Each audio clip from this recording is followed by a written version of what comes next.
Alkisah. Cerita kali ini bercerita tentang sebuah cerita nyata di Meksiko.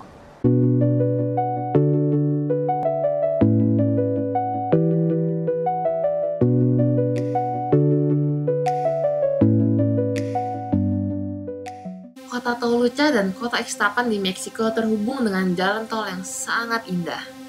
Jalan tol tersebut dibuat baru-baru saja dan menghubungkan kedua kota tersebut karena kebutuhan warga di antara kedua kota tersebut.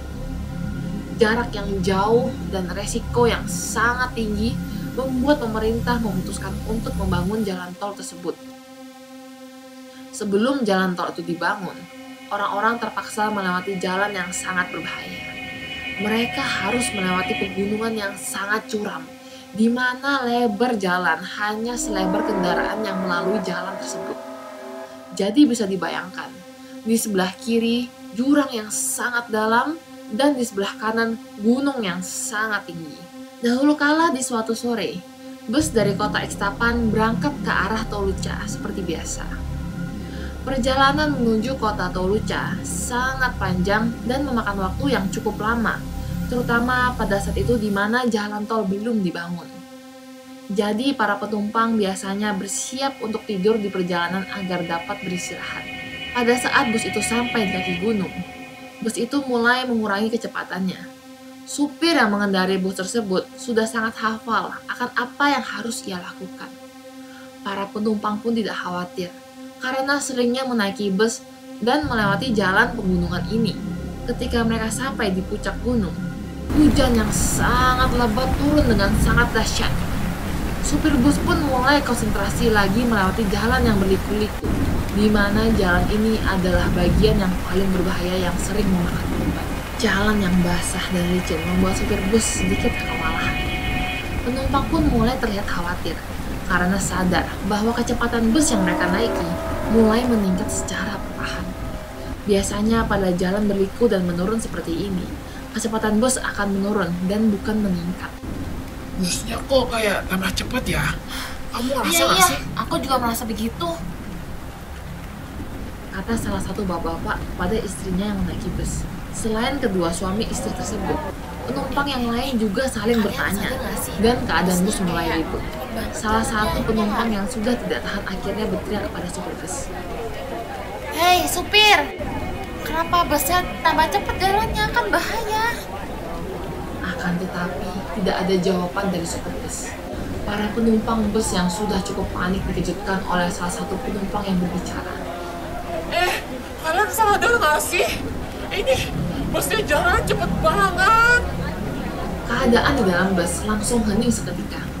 Tiba-tiba para penumpang terangkat dari tempat duduk mereka. Setelah itu, para penumpang merasa seperti diombang-ambing. Mereka hanya bisa berteriak kepada supir bus menanyakan apa masalahnya. Supir bus yang sedang berkonsentrasi mengendalikan busnya pun tidak kuasa menahan tekanan dari para penumpang dan akhirnya berteriak dengan sangat keras. Remnya brak!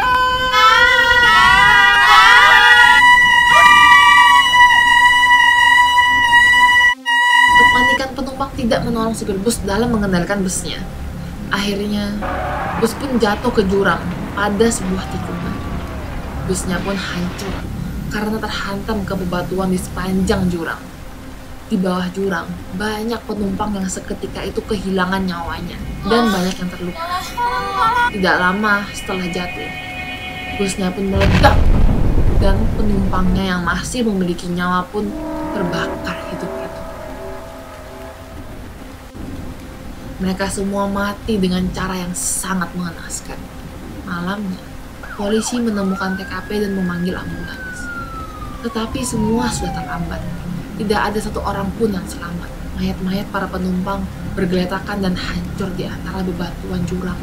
Dan beberapa dari mereka ada yang gosong terbakar seperti arang di dalam bus. Sejak kejadian itu, banyak yang melaporkan penampakan sebuah bus tua yang lewat di jalan lama antara kedua kota tersebut. Konon, ketika ada yang melihat bus itu dan melambaikan tangannya, bus itu akan berhenti dan membukakan pintunya. Jadi kalau kamu pergi berkunjung ke Meksiko dan memutuskan untuk masuk ke dalam bus hantu itu, kamu akan melihat bahwa di dalam bus sudah terisi penuh dan hanya ada 1 atau 2 kursi yang kosong. Penumpang yang lain pun akan terlihat sedikit aneh. Mereka tidak tidur seperti di bus lainnya, dan mereka semua melihat ke arah depan tanpa mengeluarkan suara apapun. Beberapa menit kemudian, akan ada seorang kondektur yang akan meminta tiket dari para penumpang. Akan tetapi, dia tidak akan meminta tiket kepadamu, seakan kamu tidak ada di sana. Di tengah perjalanan, supir bus akan menghentikan busnya di tengah jalan dan menyuruhmu untuk turun padahal tujuanmu belum terlihat. Ketika kamu tiba di depan pintu keluarnya, supir bus akan berkata, Pergi sekarang dan jangan lihat ke belakang atau kamu akan tinggal selamanya di sini. ketika mendengar itu, sebaiknya kamu menurutinya. Karena menurut cerita orang-orang yang menjadi korban bus hantu tersebut, mereka yang melihat ke belakang akan melihat wujud bus yang sebenarnya. Busnya hancur dan banyak yang rusak. Beberapa hari kemudian, orang yang melihat itu akan mengalami kecelakaan dan mati. Katanya, yang mati akan menjadi penumpang dan duduk selamanya di dalam bus itu.